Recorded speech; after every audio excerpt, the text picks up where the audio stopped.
आप सभी को सादर प्रणाम, नमस्ते व जय श्री गुरुदेव।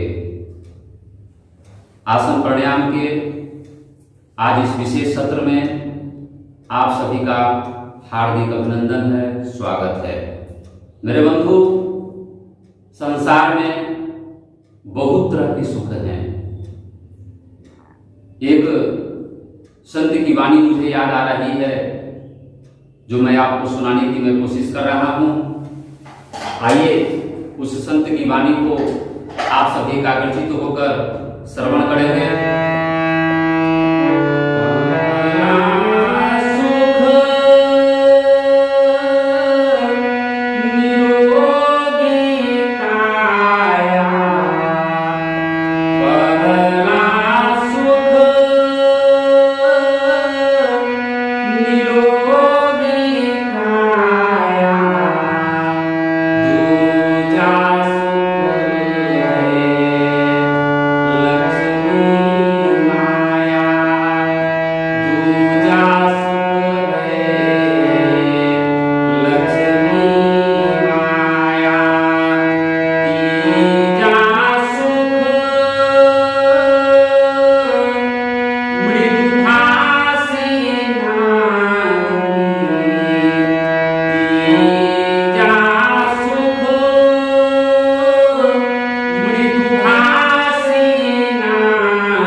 आपने वाणी सुनी।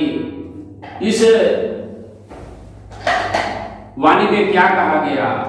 पहला जो सुख है वह है शरीर का, उसके बाद ही संसार का कोई सुख है। कहने का मतलब है धन दौलत भी एक सुख है, उसमें भी आनंद है।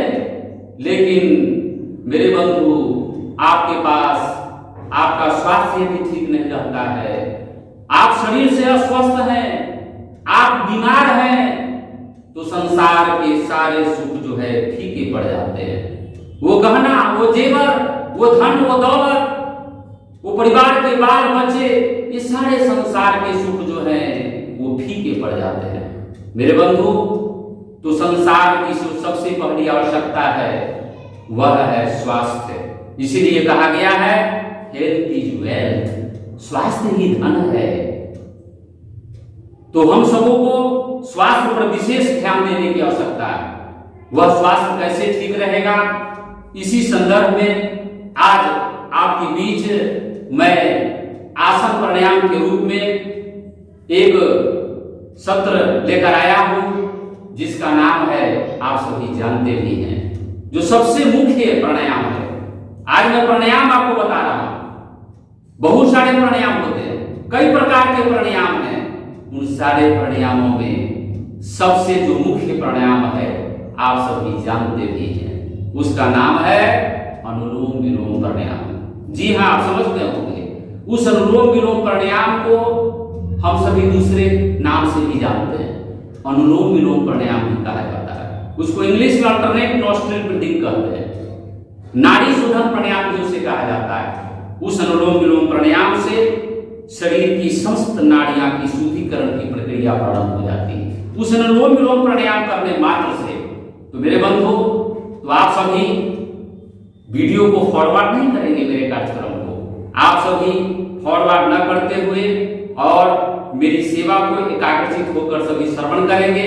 और अभी तक मेरे चैनल को सब्सक्राइब नहीं किया है तो दाएं साइड में सब्सक्राइब बटन है, उसको आप टिप देंगे और बेल आइकन बटन भी दबाकर लाइक करेंगे और अधिक से अधिक अपने मित्रों को, कुटुंबों को इस आसन प्राणायाम के लिए प्रेरित करेंगे, भेजकर सेवा करेंगे।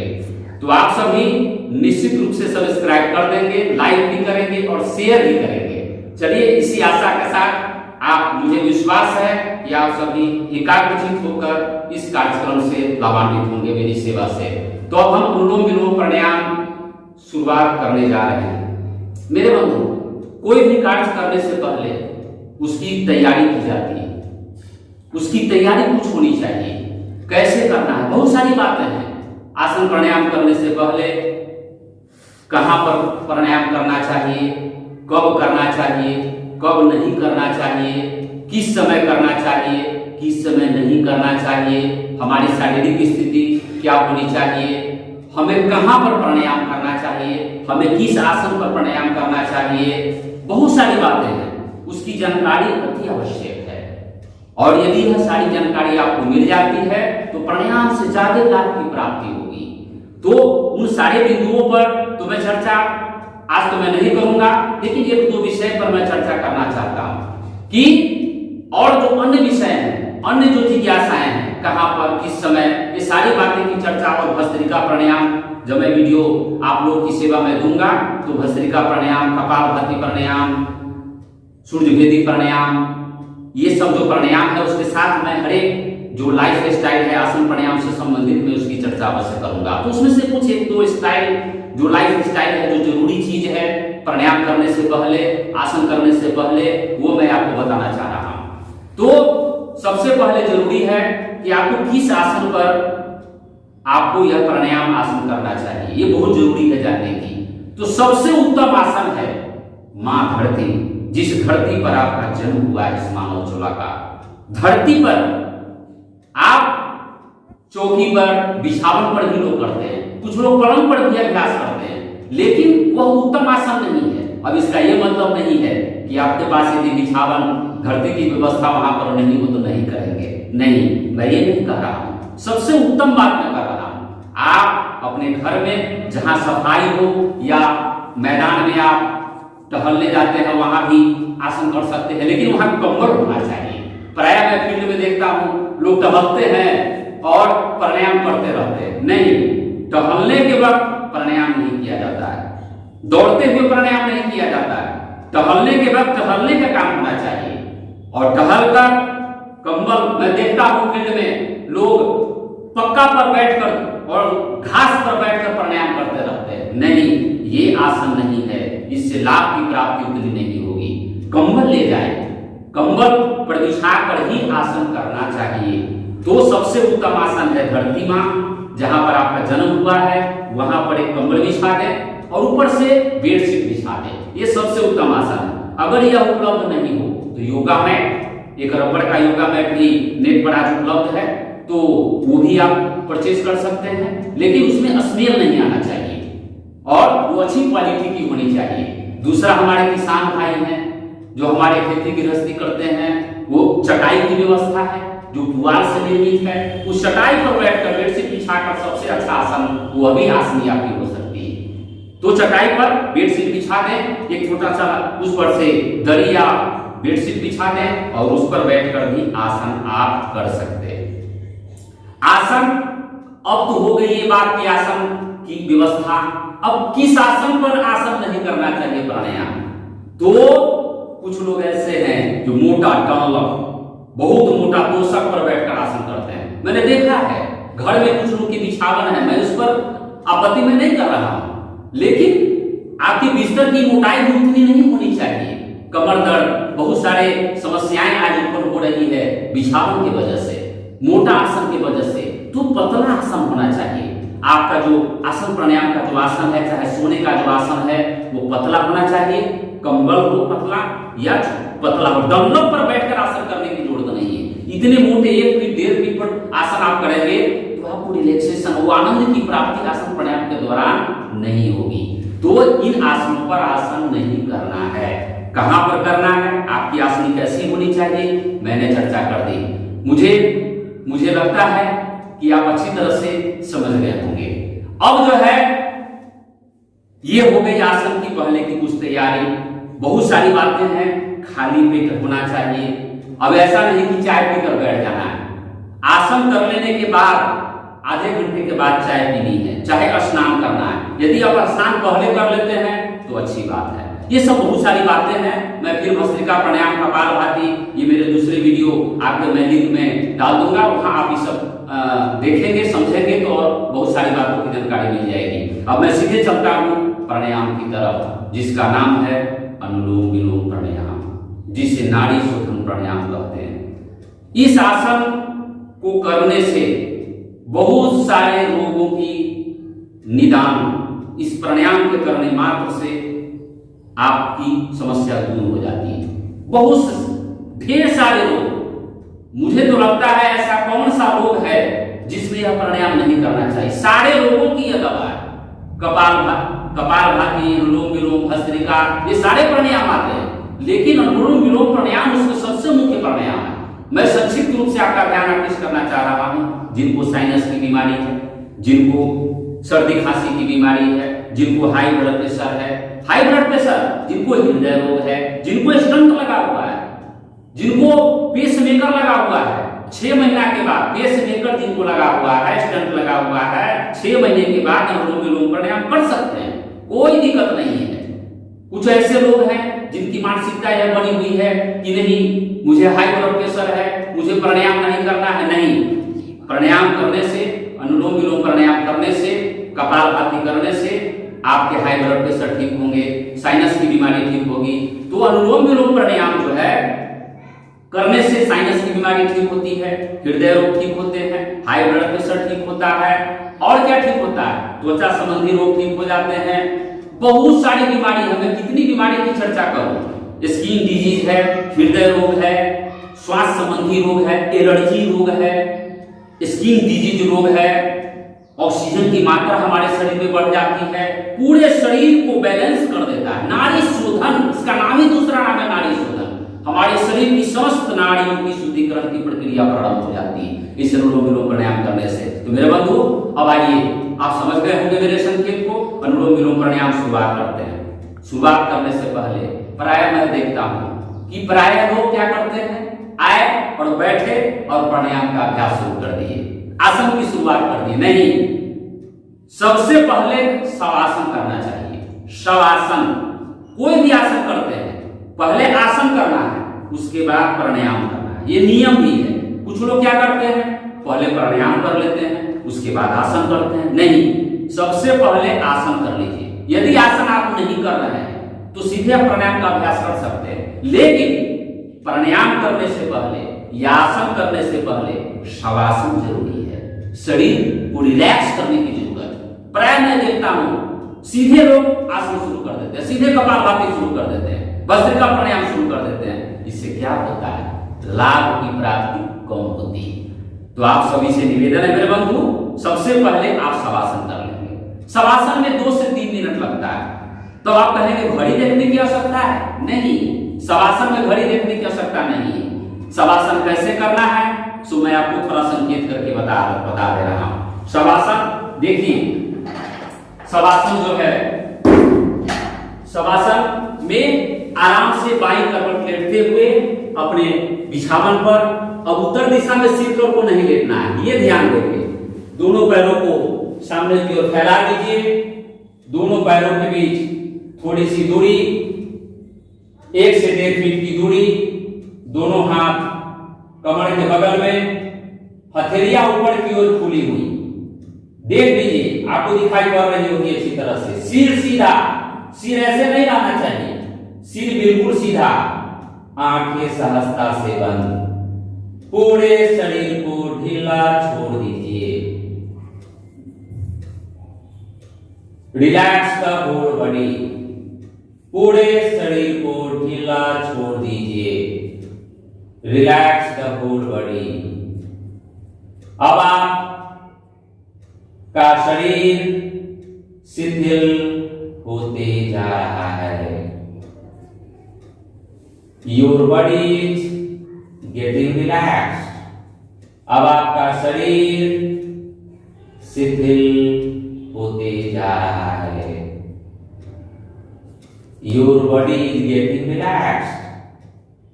अब आप अपनी चेतना को, अपने ध्यान को दोनोनासिका छिद्रों पर ले आइए।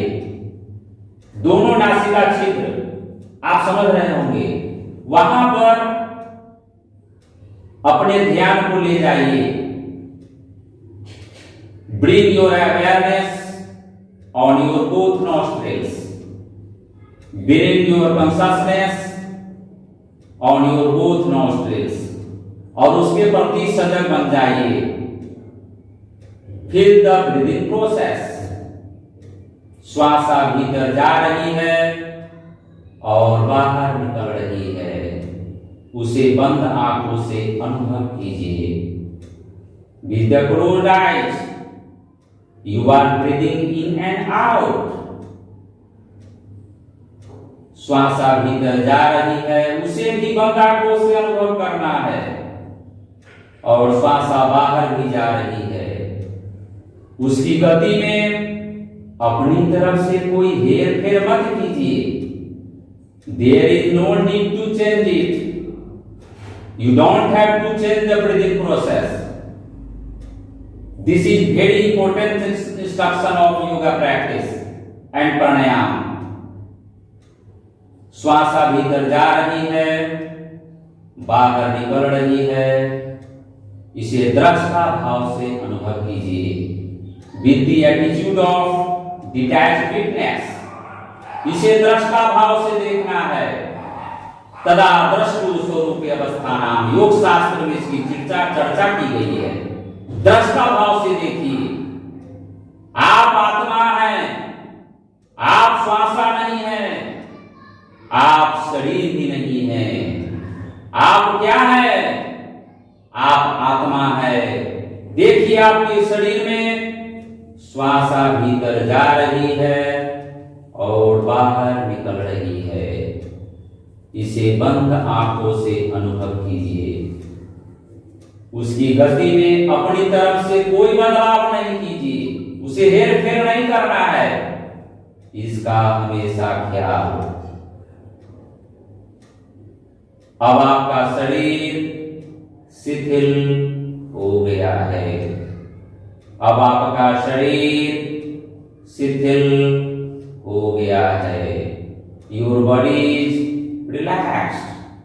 Your body is relaxed. अब आप बहिर्मुख होइए और आराम से दोनों पैरों को थोड़ा सा दाएं बाएं हिलाइए, दोनों हाथों को अगल बगल हिलाइए, सिर को दाएं बाएं बगल हिलाइए और आराम से बाईं करवट लेते हुए उठता है। उठने का भी तरीका है, आराम से दोनों हाथों के सहारे बाईं करवट, बाएं साइड में हार्ट है, रक्त का प्रवाह होता है, ये उठने का भी तरीका है। हमारे बहुत बंधुओं को, गुरु भाई बहनों को, बंधुओं को कमर में दर्द, चक्कर आने लगता है उठते वक्त, ये उठने का तरीका है। बाईं करवट लेते हुए आराम से उठकर धीरे से बैठ जाइए। ये हो गया शवासन। अब आप कहेंगे शवासन में बहुत समय लग रहा है, नहीं, 2 से 3 मिनट घड़ी देखने की कोई आवश्यकता नहीं। आप अपने बिछावन पर तकिया हटाकर शवासन में लेट जाएंगे। क्या करना है? दोनों हाथ कमर के बगल में, दोनों पैरों के बीच 1 से 1.5 फीट की दूरी, दोनों पैरों के बीच 1 से 1.5 फीट की दूरी। और उसके बाद क्या करना है? आंखें बंद, सिर सीधा, ध्यान श्वास पर, चेतना को श्वासा पर ले जानी है। कुछ देर जब आपकी चेतना श्वासा पर जाएगी तो आपका शरीर रिलैक्स हो जाएगा। बंद आंखों से अनुभव करना है, श्वासा भीतर जा रही है, बाहर आ रही है। उसके बाद आराम से बाईं करवट लेटते उठकर बैठ जाए। अब आपका शरीर और मन तन तैयार हो गया आसन करने के लिए, प्राणायाम करने के लिए। अब मैं शुरुआत करता हूं अनुलोम विलोम प्राणायाम। अब प्रश्न उठता है किस आसन में बैठकर प्राणायाम करना चाहिए? तो आसन 84 कहा, आसन 84 कहा, श्रेष्ठ 4 3 माही, अस्वस्थि कोग्र सीधासन, अपद्मासन कहता है। आसन 84 प्रकार के होते हैं। 84 लाख आसन की भी चर्चा की गई है, लेकिन उसमें से बहुत ही महत्वपूर्ण आसन है सिद्धासन, स्वस्तिकासन, पद्मासन, सुखासन। ये सब आसन प्रमुख आसन है। उन सभी आसनों में सबसे श्रेष्ठ जो आसन है 2 है, सिद्धासन और पद्मासन। इस 2 आसन में बैठकर प्राणायाम का अभ्यास करने से आपको ज्यादा लाभ की प्राप्ति होगी। तो सिद्धासन, पद्मासन, 3 मह 2 प्रधान, उत्तम सिद्धासन सहल सर्वोपरि तेहिमान। उत्तम सिद्धासन सहल, सारे आसनों में, संसार में जितने आसन है उस सब में श्रेष्ठ आसन सिद्धासन है, क्योंकि आसन तो स्थिर होना चाहिए। इसीलिए विहंगम योग के प्रणेता योगी सदाशिव देव जी महाराज, जो स्वरवेद महामंदिर आप देख रहे हैं, जिनके पास मैं बैठकर आपको प्राणायाम बता रहा हूँ, सेवा कर रहा हूँ, मैं तो हर साल, मेरी कोशिश रहती है, मैं हर साल जाता हूँ। आप सभी से निवेदन भी है कि आप सभी इस वाराणसी, उमराहा, वाराणसी शहर में स्थित स्वरवेद महामंदिर धाम पर एक बार साल में अवश्य जरूर जाएंगे। और उसी स्वरवेद, जो स्वरवेद महामंदिर है, उसी स्वरवेद की यह एक पंक्ति है, आसन स्थिर शांत दृढ़, आसन स्थिर शांत दृढ़, हिले दुमे नहीं देह, बैठो मन मत मानी कर, सुमिरो पुरुष विदेह। ये आसन की परिभाषा है।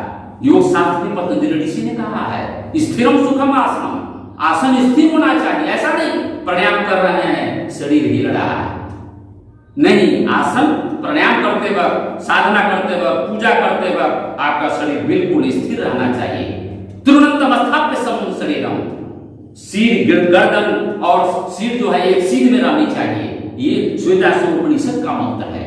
गीता में भी चर्चा है, गीता श्रीमद् भगवत गीता में चर्चा है आसन के बारे में। समम काय, काया माने शरीर, समम काय शिरो ग्रीवम गर्दन, समम काय शिरो ग्रीवम धारयं चलम स्थिर, इसको स्थिर करके रखना है। तो हम सभी आसन में बैठेंगे, सिद्धासन। तो सिद्धासन में कैसे बैठना है, देखिए, सिद्धासन में दोनों पैर को सामने फैला दीजिए और कैसे बैठना है मैं बता रहा हूं।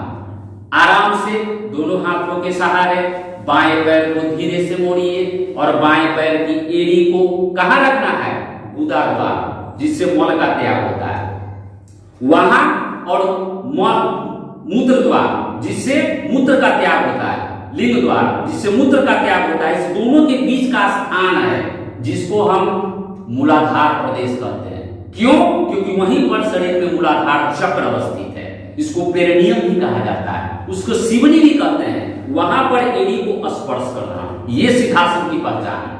एड़ी स्पर्श होनी चाहिए, दोनों गुदा द्वार और लिंग द्वार के बीच के जो स्थान है मूलाधार प्रदेश, उससे स्पर्श होनी चाहिए।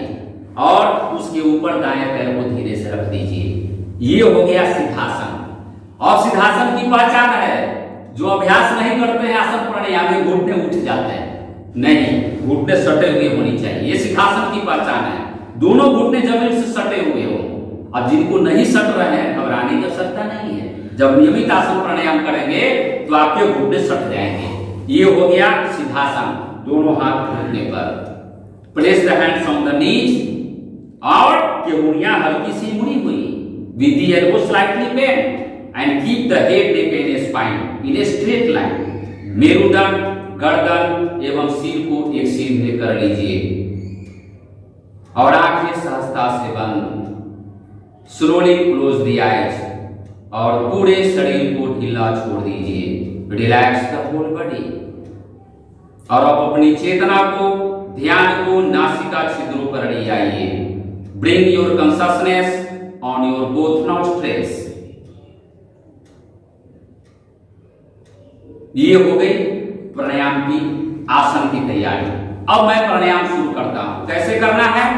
तो अनुलोम विलोम प्राणायाम बहुत सारे लोग गलत करते हैं, ठीक से उसको समझ नहीं पाते हैं। पहले समझ लीजिए कि कैसे करना है। देख लीजिए, ये आसन हो गया। अब जो व्यक्ति सिंहासन में नहीं बैठ पाते हो, दिक्कत होती है बैठने में, तो सुखासन में भी बैठ सकते हैं। इसको कहते हैं पालथी मारना। ऐसे भी बैठ सकते हैं आप। अगर पालथी मारने में भी दिक्कत हो, बैठकर भी कमर साथ नहीं देता हो, तो मैं कमर दर्द का भी वीडियो मैं आपको सब्सक्रिप्शन में समय से मिल जाएगा, वहां आप देखेंगे। मैं कमर दर्द का भी आसन बता, एक आसन है कमर दर्द का, वो करेंगे आपके कमर दर्द भी ठीक हो जाएंगे। तो खैर वो कमर दर्द की बात है। तो जो नहीं बैठ पाते हो, बिछावन पर तकिया के सहारे लेट कर आप इस अनुलोम विलोम प्राणायाम को कर सकते हैं। लेकिन बहाना का कोई जवाब नहीं है। आप करना ही नहीं चाहेंगे तो नहीं कर सकते। अब कोई बहुत ऐसे व्यक्ति हैं जो बैठने में भी दिक्कत है बिछावन पर, तो कुर्सी पर बैठकर कर सकते हैं। कुर्सी पर कैसे बैठना है मैं थोड़ा सा आपको संकेत कर दूं। जमीन पर ऐसे रख देना, ये सबसे अच्छी गर्दन एक सीध में, ये कुर्सी पर बैठने, बहुत लोग कुर्सी पर सीधे बैठते हैं, पैर लटका हुआ रहता है, पैर का स्पर्श जमीन से नहीं होना चाहिए। ये प्राणायाम में ध्यान देने की जरूरत है, चाहे वो कपालभाति प्राणायाम हो, भस्त्रिका प्राणायाम हो, अनुलोम विलोम हो, सूर्य वेदी हो, नाड़ी शोधन प्राणायाम, कोई भी प्राणायाम क्यों नहीं हो, तो ये बैठने का तरीका है कुर्सी पर, आंखें बंद और पैर को ऐसे रख लेंगे, थोड़ा सा नजदीक में कर लें, ऐसे रखने का। ये प्राणायाम करेंगे तो आपको ज्यादा हरासमेंट फील नहीं होगा और ऐसे प्राणायाम करना है। तो आप समझ गए, ये कुर्सी पर बैठकर प्राणायाम करने का मैं तरीका आपको। अब जो है, अब मैं इसको साइड कर देता हूं। अब जो है, अब प्राणायाम में विशेष रूप से प्राणायाम पर मैं आ जाता हूं। हाथ का पोजीशन अच्छी तरह से समझ लेना है, कैसे बाएं हाथ से भी कर सकते हैं, लेकिन जब दाएं हाथ दर्द करने लगे तब जो है बाएं हाथ से करना है। देखिए, दाएं हाथ का ही इसमें उपयोग करना है विशेष रूप से। दाएं हाथ के अंगूठा से दाएं नासिका छिद्र को बंद करना है, अच्छी तरह से समझ लीजिए। दाएं हाथ का अंगूठा और दाएं हाथ की बीच की दो अंगुलियां, ये देख लीजिए, इसको मध्यमा कहते हैं और इसको अनामिका कहते हैं। Middle finger and ring finger, इसको इंग्लिश में मिडिल फिंगर कहते हैं और इसको रिंग फिंगर कहते हैं। इस दोनों से ही ये बाएं नासिका छिद्र को, मुख्यतः यह रिंग फिंगर से ही बंद हो जाएगा। देख लीजिए, मेरे पोजीशन को अच्छी तरह से देखिए, ये मुख्यतः इसी अंगुली से ही बंद होगा, लेकिन इसका सहारा आवश्यक है। तो देख लीजिए, मैं सबसे पहले बाएं नासिका छिद्र को बंद कर रहा हूं, रिंग फिंगर और middle finger, press the middle and ring fingers, बंद किया और दाहिने से लंबी गहरी श्वास लेंगे। फेफड़े में श्वास को भरना है, पेट में नहीं भरना है। अनुलोम विलोम प्राणायाम में आप सभी ध्यान देंगे, फेफड़े में श्वास को भरेंगे और मेरुदंड गर्दन एक सीध में। तो बाएं नासिका छिद्र को बंद कीजिए, close the left nostril and inhale through right nostril slowly, inhale slowly through the right nostril. लीजिए श्वास लंबी गहरी दाएं तरफ से और बाएं तरफ से धीरे धीरे छोड़ दीजिए। एक्सहेल थ्रू लेफ्ट नॉस्ट्रिल, बाएं तरफ से धीरे धीरे श्वास को छोड़ दीजिए। फिर बाएं तरफ से धीरे धीरे श्वास के लीजिए, बाएं तरफ से लेंगे, जिस तरफ से छोड़ेंगे फिर उसी तरफ से धीरे धीरे श्वास लेना है। बाएं तरफ से धीरे धीरे लीजिए, ज्यादा साउंड उत्पन्न नहीं करना है, ध्वनि ज्यादा उत्पन्न नहीं होनी चाहिए। यह ऐसी कोशिश आपको मानसिक रूप से करनी है। प्रारंभ में नए अभ्यासी को ध्वनि उत्पन्न होगी, चिंता की कोई बात नहीं है। प्रयास यह करना है कि साउंड उत्पन्न नहीं हो। और कुछ लोग क्या करते हैं, इतनी तेज आवाज में श्वास लेते हैं कि पूरे मोहल्ला के लोग जान जाते हैं। नहीं, इससे आपको लाभ की प्राप्ति कम होगी। तो बाएं तरफ से श्वास अब लेंगे लंबी गहरी, धीरे धीरे बाएं तरफ से लंबी गहरी श्वास लीजिए और दाएं तरफ से धीरे धीरे छोड़ दीजिए। फिर दाएं तरफ से धीरे धीरे लेंगे, धीरे धीरे लेना है। अब इसका ये मतलब नहीं है कि काफी अत्यधिक धीरे धीरे, जैसे मैं देखिए ले रहा हूं, अभी तक मैं ले ही रहा हूं, ले रहा हूं, ऐसा नहीं करना है। जिनको हाई ब्लड प्रेशर है, जिनको दमे की बीमारी है, जिनको हृदय रोग है, बहुत ज्यादा लंबी देर तक श्वास नहीं लेना है। यह आपकी अपनी क्षमता शारीरिक अपने आप बढ़ती चली जाएगी। ऐसा नहीं, प्राणायाम करने में सफोकेशन का अनुभव नहीं होना चाहिए। आपको सफोकेशन का अनुभव नहीं होना चाहिए, अनईजी महसूस नहीं होना चाहिए श्वास लेने में। ऐसा नहीं कि तुरंत थक जाए, और थक जाए तो शवासन में लेट जाएंगे। ऐसा नहीं कि पसीना छू रहा है और कमर दर्द कर रहा है, प्राणायाम का अभ्यास कर रहे हैं। एक बात और है, मूत्र का अनुभव हो यदि, तो मूत्र चप्पल पहनकर, घरेलू एक चप्पल पहनकर मूत्र का त्याग कर देना है। ऐसा नहीं कि प्राणायाम का अभ्यास आप कर रहे हैं और मूत्र को रोककर, विष है और टॉक्सिन है, इससे प्राणायाम में लाभ की प्राप्ति नहीं होगी। तो इसका आप सभी ध्यान रखेंगे। तो चलिए, अब आप सभी बाएं नासिका छिद्र को बंद कीजिए, दाएं तरफ से धीरे धीरे श्वास लीजिए और दाएं तरफ को बंद करके बाएं तरफ से धीरे धीरे छोड़ दीजिए। फिर बाएं तरफ से धीरे धीरे आप सभी अभ्यास को कीजिए। धीरे धीरे प्राणायाम का अभ्यास करना है। आप एक तरफ से श्वास ले रहे हैं और दूसरी तरफ से धीरे धीरे श्वास को बाहर छोड़ रहे हैं। आपका ध्यान श्वास पर ही रहना चाहिए।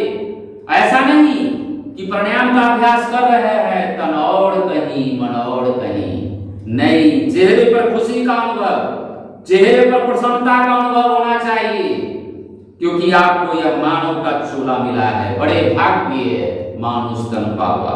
गोस्वामी तुलसीदास जी ने रामचरितमानस में चर्चा की। ये बड़े मानव का चोला बड़े भाग से मिला है। और दूसरा है कि आप योगाभ्यास कर रहे हैं शरीर को स्वस्थ रखने के लिए, आसन प्राणायाम सीख रहे हैं शरीर को स्वस्थ रखने के लिए। कितना सौभाग्य है। दुनिया में बहुत सारे ऐसे लोग हैं जो शरीर मिला है, मानव का चोला मिला है, लेकिन आसन प्राणायाम नहीं करते। उन्हें आसन प्राणायाम क्या चीज है, नाम तो जानते हैं योगा, लेकिन करते नहीं है, वो सीख नहीं पा रहे हैं, वो महत्व नहीं देते। तो मेरे बंधु, चलिए आप प्राणायाम करते रहिए। आपका ध्यान श्वास पर ही रहना चाहिए। ऐसा नहीं टीवी देख रहे हैं, बातचीत कर रहे हैं, प्राणायाम का अभ्यास कर रहे हैं। नहीं, प्राणायाम करते वक्त टीवी नहीं देखना है, मोबाइल से बातचीत नहीं करनी है।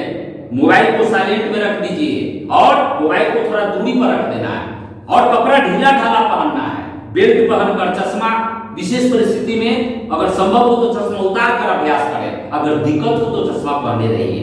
बेल्ट उतार देना है, चश्मा उतार कर रख दीजिए, ढीला ढाला वस्त्र पहनकर आसन करना है। ये आसन की कुछ बातें हैं जो व्यवहारिक रूप से ध्यान देने की जरूरत है। तो चलिए आप लंबी गहरी श्वास धीरे से एक नासिका से ले रहे हैं, दूसरे से धीरे धीरे श्वास छोड़ रहे हैं। आपका ध्यान श्वास पर ही रहना चाहिए। आप श्वास ले रहे हैं, आपको खबर होनी चाहिए कि मेरी श्वास भीतर जा रही है। और जब श्वास बाहर छोड़ रहे हैं तो आपको यह खबर होनी चाहिए कि मेरी श्वास बाएं नासिका छिद्र से बाहर निकल रही है। ऐसा नहीं कि चेतना कहीं और है, ध्यान कहीं और है और प्राणायाम का अभ्यास आप कर रहे हैं, इससे लाभ की प्राप्ति कम होगी। ऐसी बात नहीं कि लाभ नहीं होगा, लेकिन लाभ की प्राप्ति कम होगी, इससे ज्यादा लाभ की प्राप्ति होगी। प्राणायाम के अभ्यास आप सभी करते रहिए, धीरे धीरे करना है, कोई हड़बड़ी नहीं, कोई जल्दीबाजी नहीं। धीरे धीरे रे मना, धीरे धीरे रे मना, धीरे धीरे होय माली सींचे सो घरा, अड़ी तुम्हें फल होय। धीरे धीरे रे मना, धीरे धीरे होय माली सींचे सो घरा, अड़ी तुम्हें फल होय। तो धीरे धीरे अभ्यास करना है प्राणायाम को, आराम से। अब ऐसे झुक कर नहीं बैठना है, सीधा बैठने की कोशिश करनी है कि उंगलियां हल्की सी मुड़ी हुई, दोनों हाथ ध्यान मुद्रा में, इसको ध्यान मुद्रा ज्ञान मुद्रा कहते हैं। 3 अंगुलियां सत्वगुण रजोगुण तमोगुण को त्याग देना है और ये परमात्मा का सूचक है, ये कण कण में राम का सूचक है। और ये मैं हूं, नहीं कहते हैं कि मैं आपको देख लूंगा। आम बोलचाल की भाषा में लोग बोलते हैं, तो आत्मा को परमात्मा से, राम से जोड़ देना है। इसलिए ध्यान मुद्रा इसको लगाया जाता है। वो घुटने पर, कलाई को घुटने पर, उंगलियां हल्की सी मुड़ी हुई, आंखें बंद, शरीर सीधा रखते हुए इस अभ्यास को करना है। अब सवाल प्रश्न उठता है कितनी देर करना है? तो लोग गिनती के साथ करते हैं, नहीं, समय देकर करना है। कम से कम स्वस्थ व्यक्ति को 10 मिनट अभ्यास प्रतिदिन करना है। 10 मिनट का अभ्यास प्रतिदिन व्यक्ति को करना है। और जिनको स्किन डिजीज है, जिनको डायबिटीज की बीमारी है, उन्हें 15 मिनट करना है। लेकिन साथ में कपालभाति, मैं डायबिटीज पर भी एक विशेष, सारे लोगों पर एक विशेष वो पैकेज मैं बनाऊंगा, आपको धीरे धीरे डिस्क्रिप्शन में यूट्यूब पर आप सभी को मिलेगा। मेरी सेवा की प्राप्ति होती रहेगी। तो ये हो गया अनुलोम विलोम प्राणायाम, जिसे नाड़ी शोधन प्राणायाम भी कहते हैं। आप सभी नियमित इस अभ्यास को करेंगे। और एक विशेष निवेदन है कि आप सभी इस अभ्यास को सिर्फ श्रोता बनकर ही नहीं रह जाएंगे, सिर्फ दर्शक बनकर ही नहीं रह जाएंगे। मुझे पूर्ण विश्वास है कि कल से इस अभ्यास को आप सभी निश्चित रूप से प्रतिदिन सुबह शाम, साइनस की बीमारी, माइग्रेन की दवा है, ये माइग्रेन की दवा है, जिनको नींद नहीं आती है, ये अनुलोम प्राणायाम जो है एक मेडिसिन की दवा की काम करती है। सुबह शाम 10 मिनट जो व्यक्ति प्राणायाम करेगा उसके माइग्रेन की बीमारी ठीक हो जाएगी। सुबह शाम 10-10 मिनट प्राणायाम, शाम में भी 10 मिनट कर सकते हैं इस अभ्यास को 15 मिनट, लेकिन शाम में नाश्ता के बाद 3-4 घंटे के बाद। ऐसा नहीं कि नाश्ता आपने किया, भोजन किया और प्राणायाम करने बैठ गए, माइग्रेन की बीमारी ठीक हो जाएगी। नींद नहीं आती है, नींद की गोली लोग खाते हैं, कोई जरूरत नहीं है। इस अभ्यास को कीजिए, सुबह शाम 10 मिनट की माइग्रेन, नींद की बीमारी समाप्त हो जाएगी, स्किन डिजीज ठीक हो जाएंगे, डायबिटीज में भी सहायक है। डायबिटीज में कपालभाति भी अति आवश्यक है और कुछ आसन भी एक जो जरूरी है करना। और इसी के साथ मैं आप सबों से निवेदन करते हुए मैं फिर निवेदन करता हूं, एक चीज और मैं बताना मैं उपयुक्त समझ रहा हूं कि देखिए आज जो है वो मैं कुछ बताना चाह रहा हूं। देखिए आप कहेंगे कि ये क्या आप दिखा रहे हैं, देखिए ये आज घर घर में हृदय रोग हो रहा है, डायबिटीज की बीमारी हो रही है और कैंसर की बीमारी हो रही है और मेडिकल साइंस भी यह प्रमाणित कर चुका है। ये जो बोतल आप देख रहे हैं जाड़े के मौसम में या गर्मी में भी इसमें गर्म पानी लोग डाल के पीते हैं, नहीं, ये प्लास्टिक के बोतल में गर्म पानी कभी भी नहीं डालना है, नॉर्मल टेम्परेचर के पानी डालकर पिएंगे। मैं देखता हूँ ट्रेन में मैं जाता हूँ, आप सभी जर्नी में देखते हैं प्लास्टिक के पॉट में लोग भोजन करते हैं, थाली में भोजन करते हैं गर्म भोजन डालकर, नहीं, इससे कैंसर की बीमारी हो रही है, डायबिटीज की बीमारी हो रही है, हृदय रोग पनप रहा है, कैंसर की बीमारी हो रही है।